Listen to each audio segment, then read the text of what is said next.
So, welcome to Storytime number 71, our January story. I've written 2023 on my page. That's a topic for next time, getting used to the new year and how to write the date. So today we had a few key topics, or sort of clusters of topics. I've put a lot of things under the heading, I remembered it differently. And maybe we've got some stories from the listening group about things that you might have misremembered or remembered drastically differently from someone else. But topics that I've kind of grouped under this heading are unreliable eyewitness accounts or kind of misseen things. You've seen something and you thought it was one thing, it's really not. Trying to remember passwords and passcodes, running into people from your past, and realizing how your perceptions of yourself change and the influence of other people and the environment around you on how you actually see yourself at different points in your life. Did anyone have any I remembered it differently anecdotes? I don't. That's, I forgot. Well, I had mine with the sushi.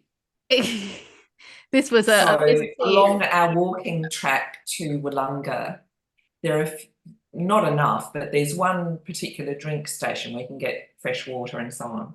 And they have a spot for you to get fresh water, drink from a drinking fountain, something to squirt into a doggy bowl, and a thing that looks as though it could be a horse trough.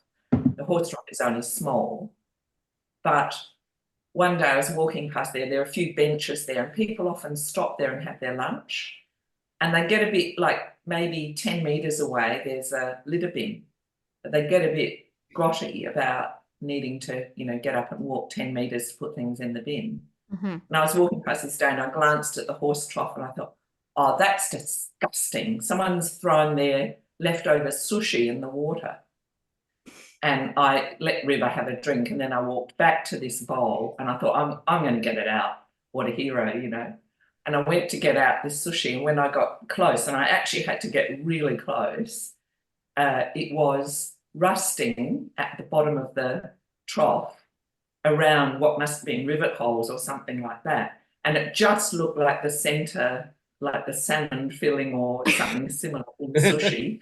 Then it had a dark bit around the right side, around the outside, and it was definitely the right size. Yeah. But it was really funny, one of those, oh my Wasn't God, that at all? nothing like it, You were ready to tell people off, don't drop your sushi in the horse trough, it's really gross. Yeah.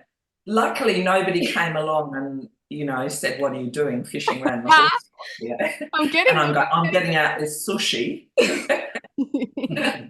What a sushi is. That's a sushi. What the hell is a sushi? That's a lovely one. Great misseeing. So one of the other general headings was animal complications, and that's what my sort of attire is about today, because this is the kind of animal complication that we have all the time in this household. There's hay and everything. The general result. I was trying to find an old jumper that had a big hole in the sleeve, but I think I actually must have got rid of it finally. I've had it for years. I don't think it was actually a result of animal complications. I think that one was some moths in the wardrobe or something. But under animal complications, we had weird gifts for your animals. When your pet costs a fortune, when your to-do list is entirely generated by your pet, when you take a million photos of your pet doing the same thing or pose, and of course, from Lloyd, rabbits. Then we had festive occasions, the solstice, because we're vaguely in the vicinity of a solstice. We probably should have had that in the December one, really, but we've got that in here along with a little bit of Christmassy stuff. Runaway decorations, exploding food, resolutions, transposing traditions to retain them when you can no longer do them in the same way or place, and Christmas unicorns. And then a few sort of random ones. One is what's fearsome versus fine. So strange fears and associated unlikely fine withs. For example, our bunnies They're really scared of the sound of paper. Like if you slide a page across another page, really scared of that. Terrifying, horrible paper. They did not care when there were fireworks over there. They also did not care when there was like a helicopter cut right down overhead that like didn't care. So unusual balance of things to be scared and fine with. So other two random ones were when hugging is complicated due to height differences or sort of other complicating factors, and celebrity chasey. I wonder where we got that from. So today's poem is on that theme of things that are fine and things that you're scared with that don't sort of seem like to go together. And it's called The Fearsome and the Fun. I gladly stepped onto the stage to sing for several hundred spectators, sitting in rows like a field of smiling sunflowers with expectations. But I trembled in terror when a passing tenor asked me to greet some special guests in the tiny green room under the fading fluorescence. I gave my speech with glowing pride and my own scribbled comics on the slides while people scrolled notes and wore scowls or serene nods. It mattered not. Until a hand in the audience was raised, a question I couldn't set out in my notes. I was tempted to pat the bison with its great majestic horns and weighty hooves, enough to throw me to my fate. But I jumped and caught my breath when an inch ant crawled from the picnic bench's back and stood under a tree on the other side of the park to eat my sandwich. Fear was once an instinct, well placed, a warning appropriate to the risk. But now excitement seethes forward for some at the thought of leaping into open sky, while a garden spider, a phone call, a closed door draw horror like the predators they will never be. I know meeting my boss is not the same as meeting a wolf, but that's never how it seems.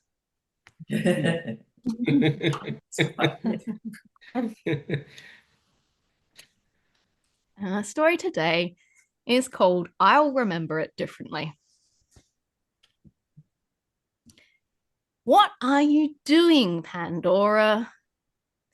The words and their tone sent Pan's mind far from the cozy late afternoon sunlit living room, back to her grade 4 classroom.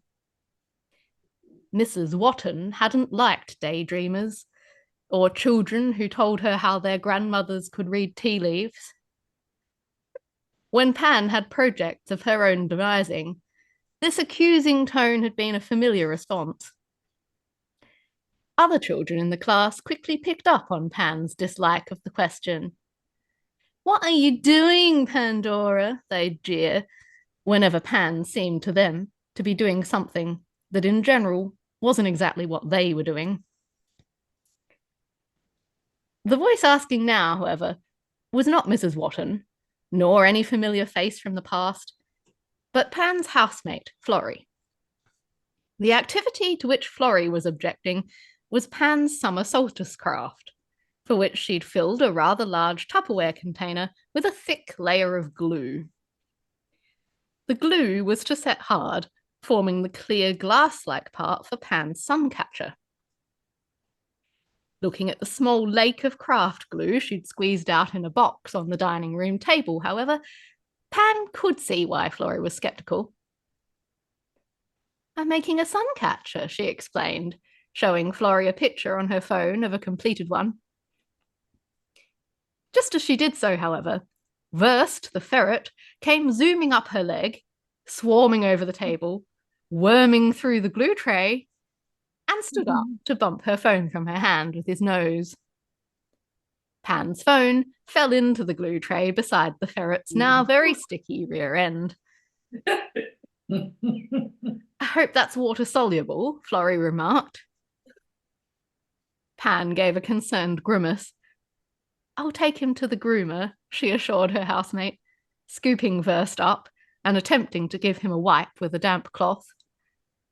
Wurst bit Pan's finger and shot off to wriggle under the sofa and add a layer of dust to his already gluey coat. The suncatcher was part of many attempts Pan was making to modify and transfer the traditions she recalled her grandmother observing for the summer solstice. Here in the Southern Hemisphere, everything was back to front, with people observing what were really winter festival traditions during a summer Christmas and New Year. Roasted foods making kitchens into saunas and Christmas hats boiling the brains of the revellers who wore them. Unfortunately for Pan, a lot of the summer solstice traditions she was aware of also had their roots in cooler climates. With a complete fire ban in place, she certainly couldn't light a bonfire, and standing by one would be rather like standing in the oven. Her flower crown and planting options were limited by the presence of persistent drought, turning everything brown and muted wilting grey-greens. Candles had been decreed dangerous in a house containing Wurst, and the only herbs Pan could get hold of were mint and parsley, rather not what she'd had in mind.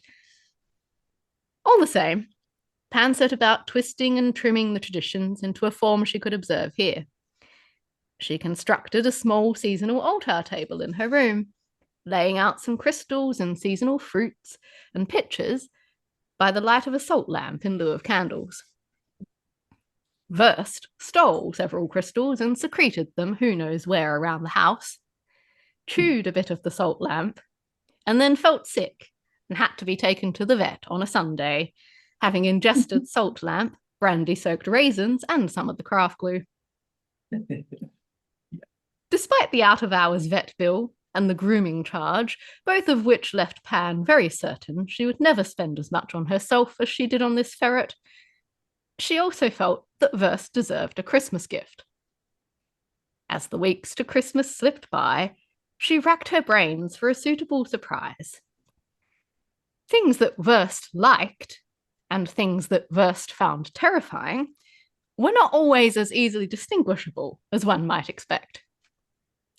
This made choosing a gift that would be fun, as opposed to frightening, quite a challenge. For example, Wurst loved the enormous mechanical Christmas kangaroo that Florrie had installed on the front lawn. Pan jumped every time she walked up the path and was loomed over by its jerkily bounding movements. She might have asked Florrie to put it somewhere else. But when Pan came home one day to Florrie watching in amusement as Wurst ran circles around it, leaping into the air, she could hardly deny the ferret his fun. Wurst did not love the many unicorn decorations that Florrie had put on the Christmas tree this year. Or perhaps he did not like the Christmas tree in general, which Pan vaguely understood. The presence of the plastic imitation evergreen pine was at odds with the heat of the season and the scent of blossoming eucalyptus. Yet it had a certain comfortable familiarity to it. Nevertheless, every time Florrie placed another sparkly, horn-headed mythical creature on one of the fake branches, Wurst would cower under the furniture, shaking and eyeing the tree with extreme concern. While everyone else planned their out-of-season roasts and decorated with the tinsel that imitated snow they'd never see in general, let alone this season, Pan set about trying to devise a summer feast and decorate with reminders of the sun and harvest. She found, however, that most days her to-do list was somehow not occupied by summer recipes or sun-themed crafts, but by Wurst. Take Wurst to groomer. Wurst-proof altar display. Replace phone that Wurst knocked in glue. Find present for Wurst. Reorder ferret food. Check under the bed for activated charcoal ferret vomit from when he ate the salt lamp. Mend the Christmas lights that Wurst chewed. Mend the jumper that Wurst chewed. Swap chewed curtain in spare room for new one before Ada comes to stay. Pan worked her way through this list without complaint, turning her attention to sunshine crafts in the late evening hours of sunlight that signified the approach of the longest day. At the groomer, Pan had to sit in the waiting room beside a carry box holding 3 rabbits who were waiting to have their claws clipped. Their human had draped a blanket over the carry box to shield other furry friends from view, but left the door, which was facing Pan's seat, uncovered. Pan felt a little unsure about the 3 legomorphs, whose noses twitched out at her in uncanny unison as she took a seat. They were, however, quiet and unlikely to want any of Wurst's ferret treats from Pan's pocket. So, after a while, Pan settled back and began flicking through her phone. Presently, Pan felt a firm nudge on the elbow of her jumper, as though the occupant of the next seat was letting their arms spill over out of their own space. She glanced up, trying not to be cross. It was somewhat crowded in the little foyer, and she knew some people needed to fidget.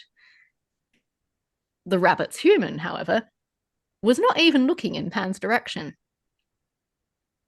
As Pan observed her seat neighbour, and without the person moving, the nudge came again. Oh, Pan mused out loud in surprise. The other person looked up, pushing a long black fringe out of their eyes. What?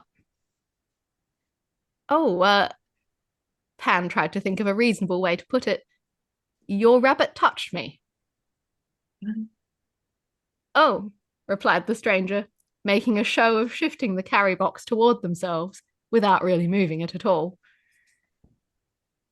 Pan went back to her scrolling, figuring rabbits were shy things and it was probably an accident. Presently, a scrabbling noise was emitted from the box, and Pan felt a rapid succession of blows from sharp-clawed feet dig into her bare arm, leaving her rather scraped. Ow! She exclaimed, wrapping her shawl around so that it protected her flesh from further such attacks. The rabbit human didn't even look up this time. Pan eyed the rabbits with trepidation, hoping Wurst would be done soon, and tried to sit with her arm further away from the door of the carry box. There were no other free seats, and she didn't want to stand next to the person with a chinchilla in their jumper. It kept squirming around so that a creepy bump moved up and down their chest. Some further time passed, and Pan settled back into the seat once more, telling herself rabbits were not unfriendly. They must have just been curious.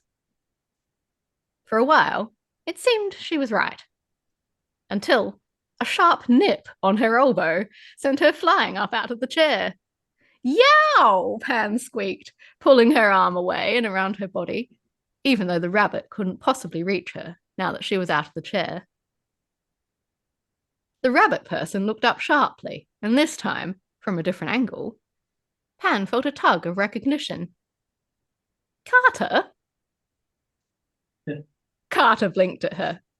Pandora! He stood up and attempted to offer Pan a hug over the top of the seat containing the rabbit box. Pan didn't fancy putting any part of herself near the door to the rabbit's carry case again, so she sidestepped it and tried to accept the hug from a right-angled position. This was, in retrospect, a bit of a recipe for awkwardness. Since Pan had known Carter at school, he seemed to have grown several ruler lengths and become all limbs. Her options were to hug him around the middle, as though she was a small child, stand on tiptoe to reach her arms up around his neck, which might give the impression of trying to kiss him, or squish her arms in between in some sort of octopus battle tangle. After a second's consideration, Pan opted for the octopus battle, which resulted in Carter's elbow bumping her already rabbit-attacked elbow, and a lot of uncomfortable entangling and disentangling. Pan had liked Carter at school. He was one of very few of her peers who never took up saying, "What are you doing, Pandora?" in that accusing teacher tone at her. Sometimes he'd even taken an interest, asking her lots of other, more answerable questions and then telling her about sciencey things in return. What brings you here? She found herself asking, though the answer clearly sat in the box on the seat between them and had sharp teeth.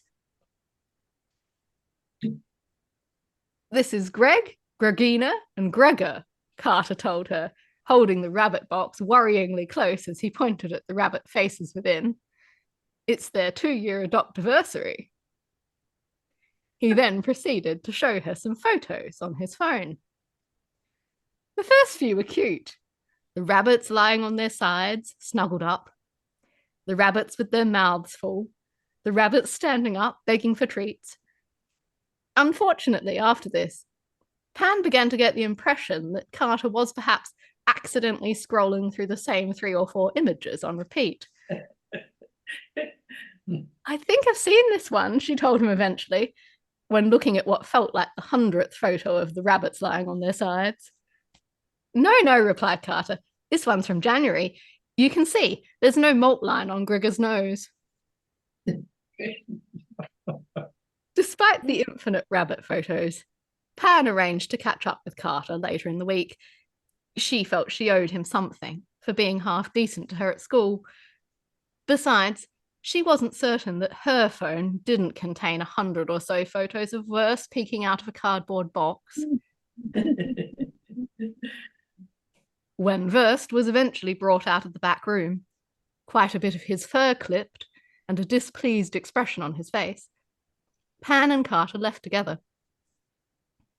Outside the door, they did the awkward thing where you say goodbye and then realize you're walking the same way, and then headed off the same direction down the road. Suddenly, a pounding of feet from their left made both look up in alarm. Excuse me, called the running stranger. Carter and Pan stopped. Perhaps this person needed help.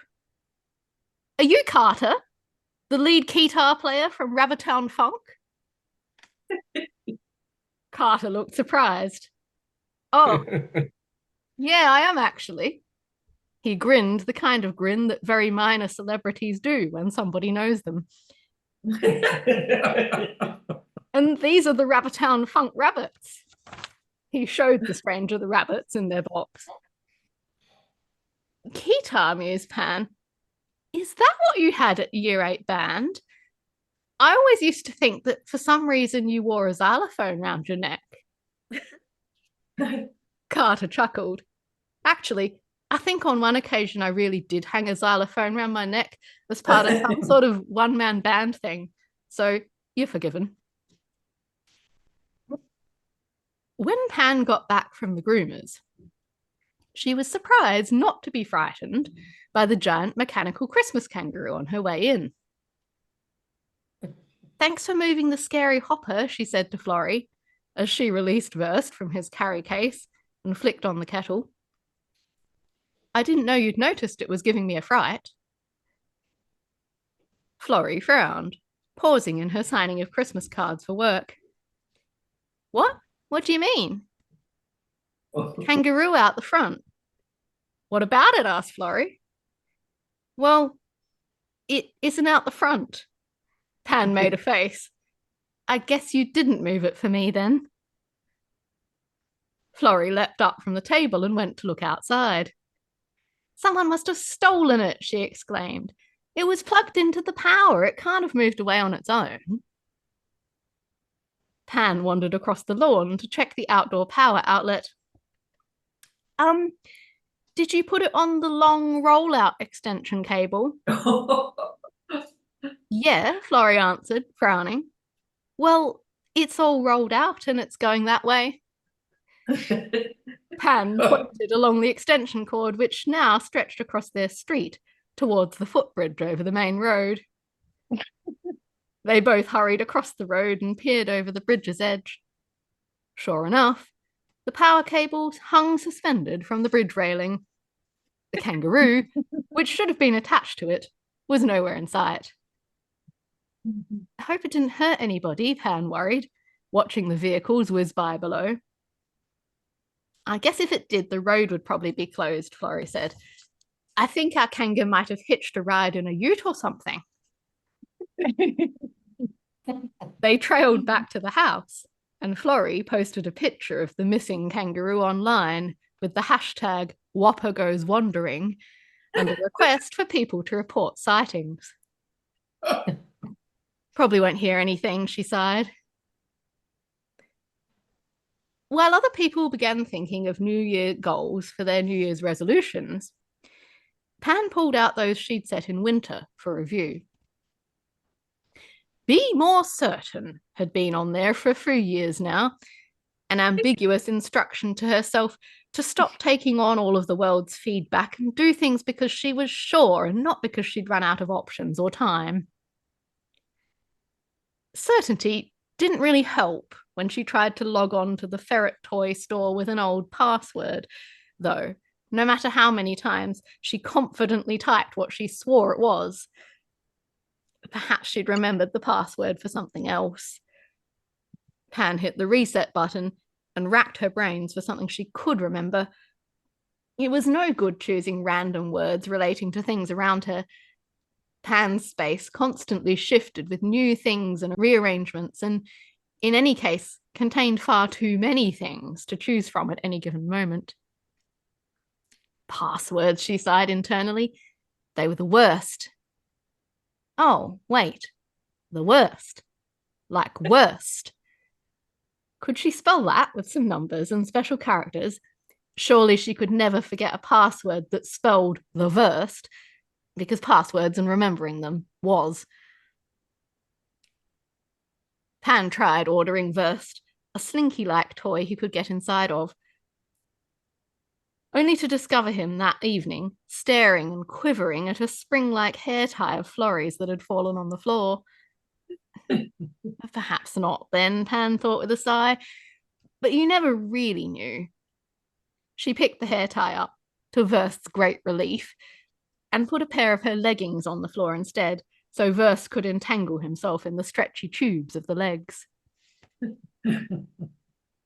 Pan then turned her attention to reattempting a summer pudding recipe, which she'd read could be steamed in the microwave rather than heating up the whole kitchen by using the oven or the gas stove. It said to use frozen raspberries, but Pan, hoping for more of a variety of summer fruits, had opted for a mixed bag with cherries, currants, and strawberries as well. As long as the quantities matched up, it should be fine, right? The batter looked a good consistency when mixed, and Pan poured it carefully into a microwave-safe dish. Set this in a shallow dish of water, and set the microwave to the time stated in the recipe, before ducking out of the kitchen to get her craft supplies. A loud bang, followed by a series of smaller, popcorn-like bangs, sent Pan racing back moments later, almost crashing into Florrie, who was running to see what it was too, and Wurst, to whom this sound was apparently very interesting and not frightening at all. Upon inspection of the microwave, it was evident that the cooking time for the pudding was probably intended for a microwave on lower power. The pudding was risen and slightly overdone. All over the domed top of the sponge were holes like craters in the moon, and on the top of the microwave were the cherries and currants, splattered like paintball marks. Pan supposed that being certain she could exchange the berries and trust the recipe wasn't very hopeful either, and set about cleaning out the microwave. The following day, Pan met Carter for lunch at the local food court. She went armed with photos of Wurst and picked out some sushi that would be fairly tidy to eat. Carter, who didn't seem to think these things through in the same way, bought sweet and sour noodles which flicked sauce everywhere as he fished them from the bowl. Presently, Pan became absolutely certain that she could see a snail in Carter's noodles. Horror crept through her. She did not like snails, especially not cooked ones in people's noodles. She'd eaten oysters before, and on school camp, when dared, a worm. But snails? Ugh, no, she shuddered. Carter, is that a snail? She couldn't help but ask. Carter drew back from his noodles with an expression of horror much like her own. Where? He stabbed about with his chopsticks. They spent quite a while with Pan pointing and saying, there, and Carter trying to scoop out the offending mollusk. For a shift in the light around Carter's bobbing head revealed the truth. A round, neatly sliced, intact coil of leek, the pale green standing out against the brown ceramic of Carter's bowl. Oh, thank goodness, Carter said when Pan apologized. He flopped back into his seat. I'm not sure I want the rest after all that. You remember at school when that girl Mia dropped a beetle in my pasta? I was just like that, poking around every olive and bit of mushroom trying to find it. Pan made a face. That's not how I remember it, Carter replied, frowning.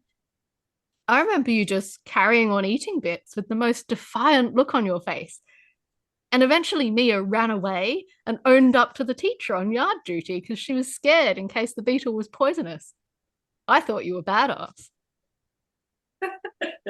Pan snorted into her green tea. What? Me? I'm pretty sure she told the teacher I put a bug in my own lunch because I was weird, and everybody believed her. No, Carter said, looking shocked. They didn't. Andre called Mia a chicken and said even if you did do it, it was pretty cool. Pan frowned. I guess I remember things pretty differently from back then. Nowadays, I just embrace the weird. She glanced down at her phone. A small notification like a graph line was showing on the lock screen. Pan flicked it open. It said, trending, hashtag Whopper goes wandering. Wow, Pan flicked Twitter open. Our scary Hopper Whopper is going up the Great Ocean Road on top of a caravan. She showed part of the photos. The kangaroo decoration lay strapped to the roof of somebody's mobile home, its Christmas hat blowing out in the wind like a windsock. See? Very cool, Carter remarked. You always were in the middle of all the strange stuff. Pan was staring at the hat full of wind. That's it. What's it? Asked Carter. What Wurst would like for a present. A big empty Christmas stocking so he can get inside it. Pan grinned, pleased with herself. She hurried home after lunch with armfuls of fabric offcuts from the craft store and spread them out chaotically all over the living room floor. Florrie wandered in to watch TV, a cup of chai in hand. What are you doing, Pandora? She demanded. But Pan just grinned at her because she didn't hear an accusing teacher who didn't get it, or a mean kid who thought it was funny to imitate their mean teacher. Instead, she heard the intrigued voice of one of her best friends, who probably thought she was pretty badass. Yeah, very nice. It's very good. Great story. I have two questions. One, was the kangaroo falling off the bridge thing related to any of the prompts or just a fun thing that happened? It was related to a prompt. There was a request for runaway decorations. Something in Australia called known as Moby the Whale. And Moby the Whale, I think, was a blow-up type of a Great. decoration. Yep. Is that right? And there were some very strong winds, and Moby ended up on the river and went a very long way. And it happened. River Torrens. It's the main river through Adelaide, and yeah, I couldn't remember that prompt. And he's I was done like, it a couple of times. He's so wondered. weird that it must have come from somewhere, but I couldn't like make the connection. That And was then the the week other we one- had heaps of rain. We had Heaps heaps of of rain, rain that flooding. year, even though it was like early December. It was super weird. Yeah. We have an inflatable kangaroo, which we got off of Charmaine actually, because Charmaine bought it, but she swapped it for a Tyrannosaurus Rex. So, we have a big kangaroo that every Christmas goes on our front lawn now. Yeah. So yeah. And then the other kind of, I guess, comment question. I was really confused about the summer pudding because that means something totally different to me. Oh, So a summer pudding in the UK is like a bread pudding. You make a bread casing around the bowl, and then you fill it with mixed summer fruits. So it's like it shouldn't just be raspberry. It should be like berries, cherries, strawberries, and then it all soaks into the bread and makes it all like berry flavored, and then you turn it very out. nice. So I've never had this that was before. Sarah, you have to make that now.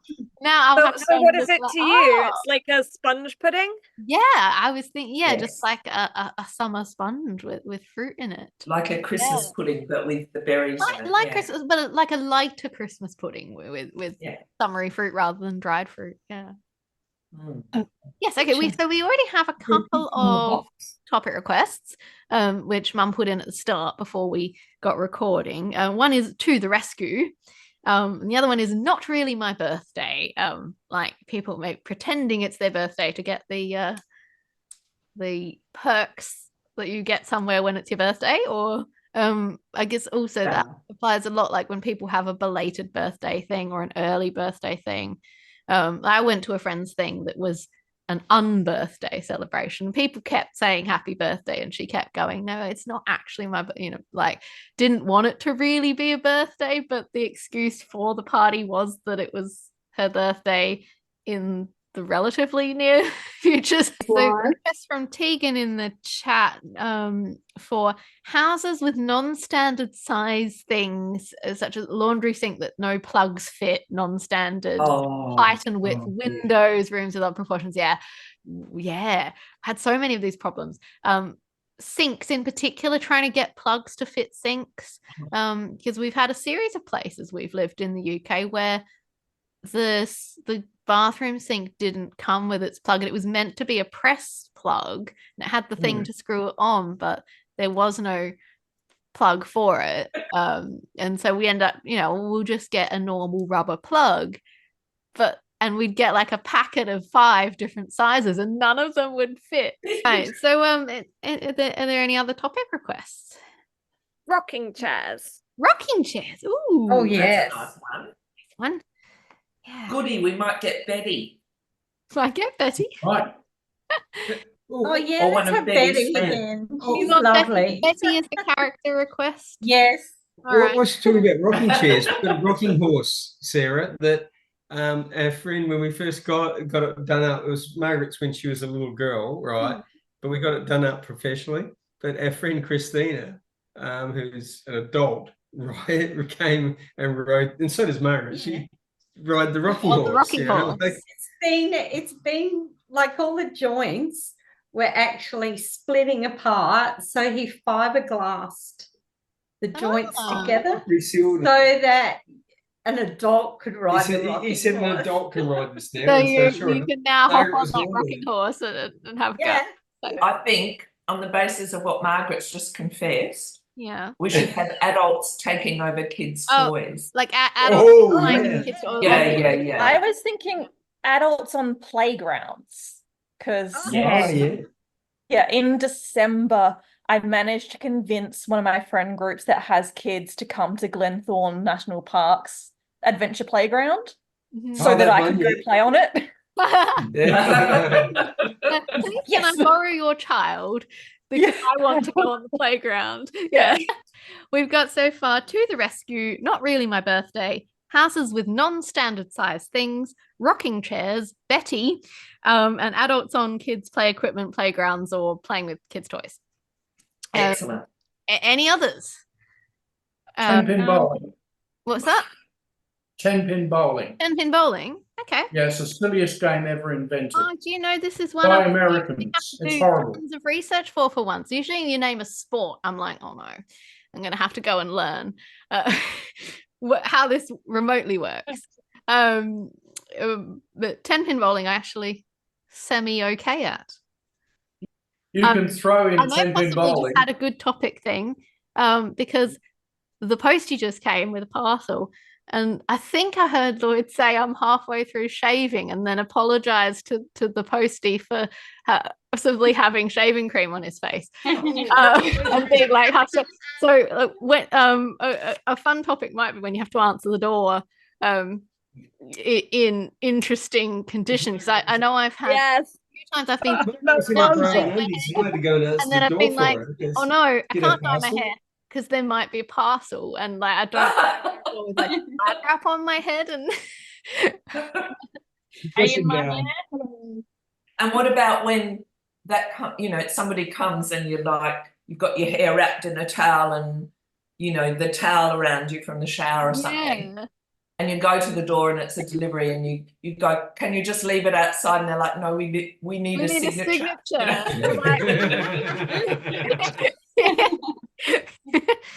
Yeah. Oh, that reminds me of a funny one. Is like when you have, how everyone's bodies are slightly different. And like at Christmas, we started talking about how at the gym, I can't hold on to the handles of equipment that's down near the near where your butt is. My arms aren't long enough. It makes me slouch. I can't sit upright and do it. And everyone's like, what? That's weird. I'm like, the machines are made wrong. They're like, no, your arms are short. I'm like, are they? And so like we're measuring and my arms are a bit shorter than everyone else's. And then I went to a rehearsal for something I'm going to be in, and the costume lady measured. She gets out a tape measure and goes, oh, your arms are short. I'm like, no one ever told me that before now. It's like I've gotten to this age and we just happened to have talked about it at Christmas, and now they're just like, your arms are short. You have your really torso long is arms. tall. It's odd. And I do have long arms. And it used to be a thing in dance teams, because in Irish dancing you have to hold your hands like right angle like this and hold the person's hand, and then it's supposed to be flat. So your partner's meant to be someone about the same height, so your hands are like up in your head. And sort of some of the other holds, like when you spin with two hands and stuff, it's meant to kind of be a certain width, and my long arms would constantly be like the other person was a bit too far away, or like when we were holding like this, it was too wide, whatever, and they'd sort of be like, well, can you like bend your elbows a bit more, and all this sort of working out to make me look right because my arms are too long. Lloyd also had a weird one like that recently, because he got for Christmas from his family prescription glasses for cycling, like sports sunglass type wraparound things that keep the wind and stuff out of your eyes. They literally just arrived. Oh, here they are, shall we? Oh, we get That's to what see. the parcel was that he had to set while he was halfway through shaving. Oh yeah, so they've got little inserts. Oh, they neat. Oh, look. Oh, that look good. Oh, yeah. yeah. Excellent. The prescription is in the back there, and actually just Oh, wow. Oh, yeah, look. Yeah, so Yeah. it is. Nice. but so when we're ordering them, in order to order the glasses to fit, they asked you to measure the distance between your pupils. Yeah. And so we held up the ruler to Lloyd's face and we took a photo, because we were trying to do it, and like you can't not look at the thing. No. It's really hard to measure it like live, because the person's eyes keep moving. So I was trying to do it. I was like, I can't tell. So eventually we took a photo, and he used the photo when he actually measured the pixels and worked out what that was in centimeters, because that's a thing he does all the time for work. So that's very familiar. And so he sent off the order, and he got a thing back being like, your eyes are really close together. Are you sure you did this right? Yeah. Oh, did you? They're the wrong glasses. You should definitely Wrong glasses. Yeah, well, that goes on with Betty, doesn't it? Yeah, because Barry's got these multifocals now. Is that what you're wearing? Yeah, that's the bike. Yeah. So he's got reader, middle distance, and far distance, so he can drive in them and whatever. But that takes a bit of getting used to. Have to move your head. And if you've gone out with your reading glasses to drive, it's not a good thing. Does not work. Doesn't work. You can see all the instruments, but none of the cars. Slight problem. I can read my speedometer, but I can't see that car over there. Yeah. I sometimes think that I probably was good at performing arts when I was younger, because I actually could not physically see people's expressions in the audience. I could see that there were people, but I couldn't tell if they were frowning or smiling Yeah. widely or what. I couldn't see. Or if they'd left the room. I couldn't see what I was doing. So just, I focus and smile and hope they're enjoying it. Yeah. That's good. It's probably an advantage, really. I reckon I think it's an so. I advantage. think it's a slight advantage 'Cause you you'd can't be like more relaxed. oh, that Performers. person there is frowning. Although at dance competitions, because they'd have the judges down the front at a table, I could see that sort of distance when I was that age, so I could see if they were frowning, or if they just weren't looking at me at all. And they usually frowned You anyway. should have asked the Sarah. judges to move backwards. Just go Yeah. away a bit Back further. Not in you know. Irish dancing. My sister used to hate when Mum would come and sit near the front. Mum would smile, but she'd just be like, "Mum, you're smiling weirdly." Mum would be like, like. Or, I find it a bit uncomfortable to be a bit too close to the performers, especially if I know someone and I'm focusing on that person. It feels a bit like, you're right in their face when they're trying to do something that should be like up there. It's actually an interesting point, actually, for your story. Maybe it's better for parents and people to sit a little bit further back, into the network, into the. Yeah, theatrical accidents, I reckon. That's the topic. What, like on stage accidents? Yes. Oh, yes. does that have to go in this one? This No, happens. it doesn't. There's a lot in there. You can put it on the waiting list for young children on stage. Do you know the list I had for this story was huge. It was like a full page list of At topics. least a lot of them went together. They did. They grouped together quite nicely. I once had an onstage bed collapse under me during a performance. Breaking props. That's a nasty one. Can Beth tell us about her context a bit, or Know the story? It was one of those classic British farces where everybody was after everybody's spouse and they were all in the wrong beds in the wrong bedrooms and trying to pretend that they weren't, and it was just quite ridiculous. So myself and whoever fitted it in was, with the theme of the play. People probably thought it was deliberate. Exactly. So we sort of jumped on the bed at the same time and it collapsed under us, so we slid down and sat at the bottom and finished the dialogue.